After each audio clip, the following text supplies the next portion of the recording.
The morning sun had barely touched the towers of Blackthorn Castle when King Alaric Voss stood before his court and did the one thing no alpha was supposed to do. He rejected his fated mate. Elira Sinclair stood in the center of the throne room, her simple healer's dress a stark contrast to the polished armor and silk robes surrounding her.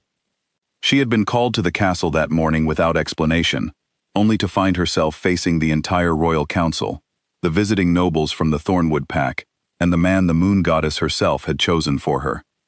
"She is not fit to stand beside a king," Alaric announced, his voice carrying easily through the vast hall.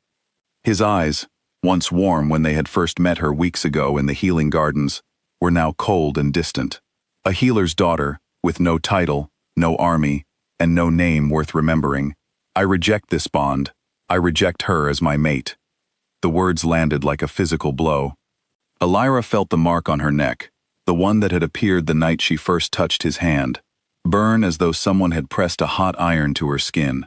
Around her, nobles whispered and exchanged glances, some pitying, some amused. Lady Seraphine of the Thornwood pack, standing near the throne in a gown of deep violet, allowed herself the smallest smile. Elira did not cry. She did not beg him to reconsider, though a part of her wanted to fall to her knees and ask what she had done wrong.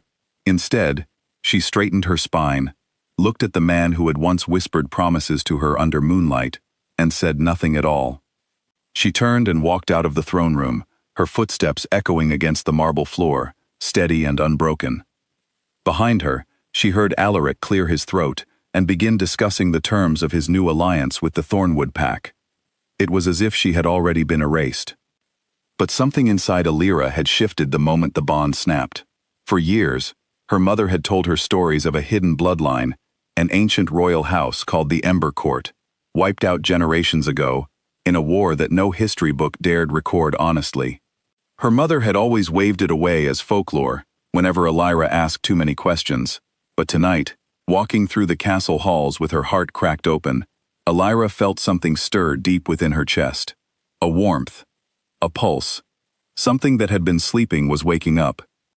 She reached the small cottage at the edge of the healing gardens where she had grown up, and found her mother waiting at the door, her face pale. "You felt it too," her mother said quietly. It was not a question. Elira nodded, unable to speak. Her mother took her hands and led her inside, closing the door behind them. "I hoped I would never have to tell you this," she said. "I hoped you could live a quiet life, safe and unnoticed. But the bond breaking has undone the protection spell I placed on you the day you were born." "What protection spell?" Elira asked, her voice trembling. "Mother, what are you talking about?" Her mother's eyes filled with tears, but her voice remained steady. "You are the last daughter of the Ember Court, Elira. Your grandmother was queen before the Voss family, and their allies overthrew her line and buried the truth. I hid you because if anyone knew who you truly were, they would have killed you to make certain the Ember bloodline never returned. I raised you as a healer's daughter to keep you safe." Elira sat down slowly, her legs no longer able to hold her weight.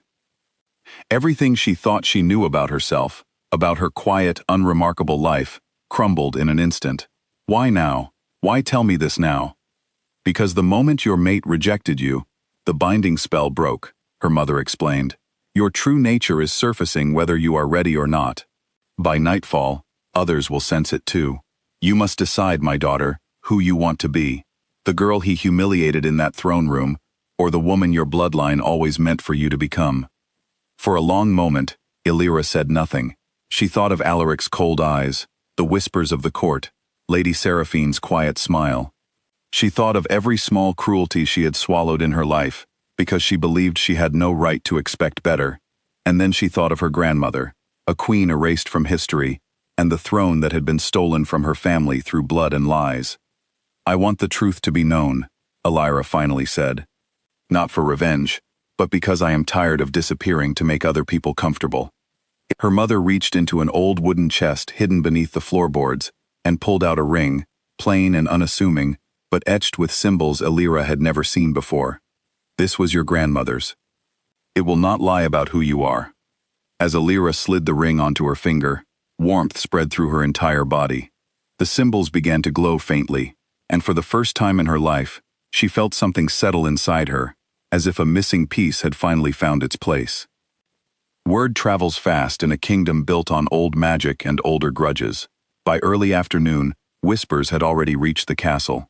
A blacksmith who had once served under the true Ember Queen recognized the old family crest stitched quietly into a shawl Elira's mother had once worn to market.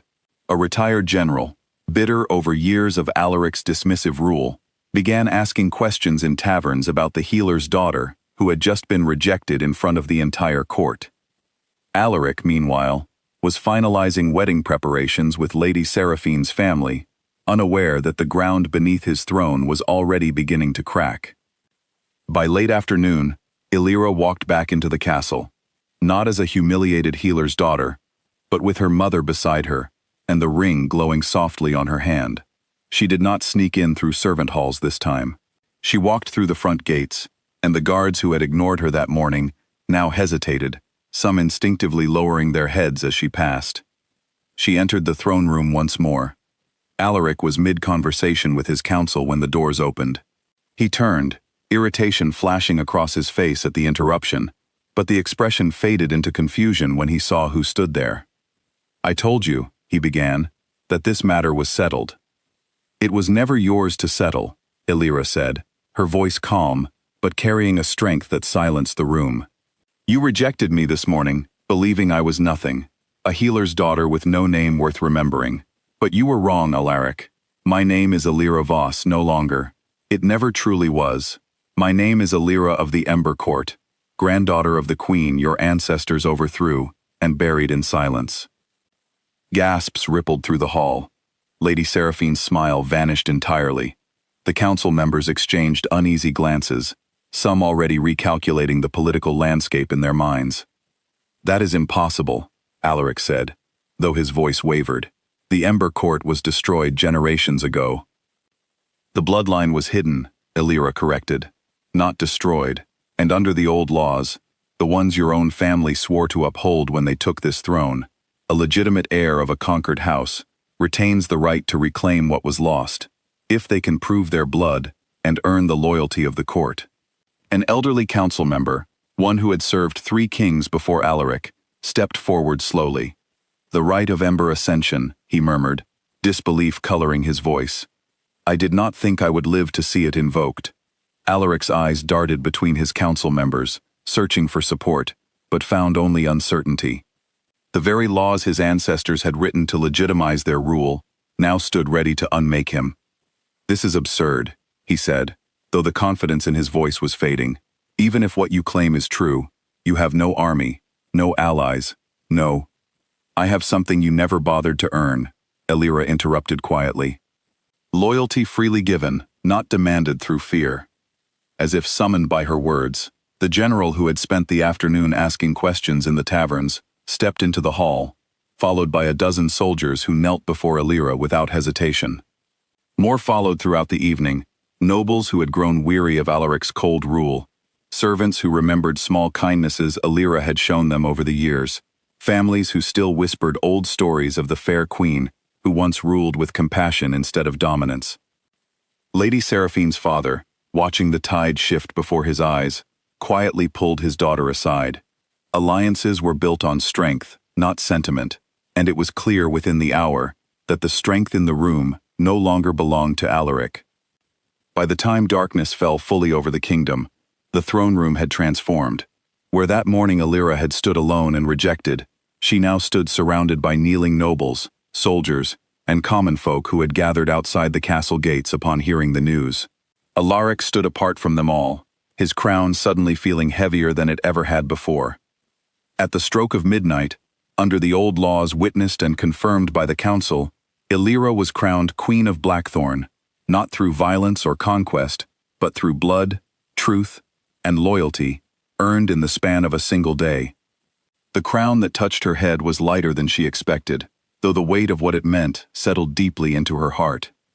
Alaric watched from the edge of the hall, stripped of the throne his family had held for generations, undone not by an army, but by his own blindness. He had looked at Elira that morning and seen only weakness, because he had never bothered to look closely enough to see the truth. The hours passed in a blur of formalities, oaths, and the quiet reorganization of a kingdom finding its footing under new rule. By the time the last noble had sworn loyalty and the castle had begun to quiet, the night had grown thin, the earliest hints of dawn beginning to color the horizon. Alira found herself standing alone on the same balcony where, weeks ago, Alaric had first held her hand and called her his mate under moonlight, neither of them expected. The irony was not lost on her. A full day had passed since that morning's rejection, and now here she stood, sovereign of the very kingdom that had once dismissed her as unworthy. Footsteps approached behind her. She did not need to turn to know it was Alaric. "I didn't know," he said quietly, his voice stripped of the arrogance it had carried that morning. "If I had known who you were." "You would have accepted me," Alira finished for him, finally turning to face him. "That is exactly the problem, Alaric. You didn't reject me because I was unworthy. You rejected me because you believed I brought you nothing of value, and now that you know what I truly am, you would take it all back, not because you see me differently, but because you see what I have differently." He opened his mouth to argue, but no words came, because she was right, and they both knew it. "I loved you," Alira continued softly, the words costing her more than she expected. "Not the crown you might have shared with me, not the power my blood carries, but you, the man who used to bring me wildflowers from the eastern fields, because he knew I could not leave the healing gardens during harvest season. That man is the one I mourned this morning, not the throne I have gained tonight." "Alira, I am not asking you to leave out of cruelty," she said, cutting him off gently. "I am asking because a kingdom cannot be ruled by two hearts pulling in opposite directions, and mine no longer pulls toward you. You made your choice at dawn yesterday. I have made mine now." Alaric stood silent for a long moment, the weight of everything he had lost finally settling over him fully. There was no anger left in him, only quiet grief for a choice he could never take back. He nodded once, a small broken movement, and turned to walk away, out of the castle that had been his home, into an uncertain future he had never imagined for himself. Alira watched him go until his figure disappeared beyond the castle gates, swallowed by the retreating darkness. She did not feel triumphant. She felt only the quiet ache of an ending, softened by the strange peace of finally standing fully in her own truth. As the first true light of dawn broke over the horizon, exactly one full day since she had been rejected in that same throne room, Alira turned back toward her kingdom. The sun rose slowly, painting the towers of Blackthorn in soft gold, and for the first time in her life, she did not feel like someone waiting to be seen. She was already whole, she always had been. The kingdom was hers now, not because she had demanded it, but because she had simply stopped shrinking herself to fit into spaces that were never meant to hold her. And as the morning light spread across the land, Queen Alira of the Ember Court stood tall, ready to build something the kingdom had not seen in generations, a rule built not on fear, but on truth, freely given and freely earned.